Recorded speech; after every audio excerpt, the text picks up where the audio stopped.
যতদিন চুপচাপ সহ্য করে যাবেন ততদিন আপনি খুব ভালো।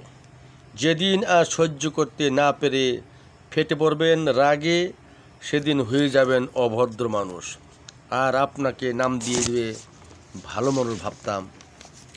আপন যখন পর হয় তখন তাকে সম্পূর্ণ ত্যাগ করা ছাড়া অন্য কোনো গতি নেই।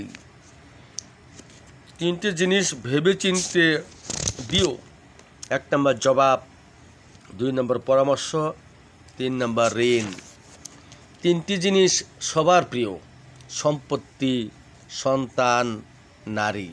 তিনটি জিনিস সবসময় কষ্ট দেয়: ধোঁকা, দারিদ্রতা, স্মৃতি।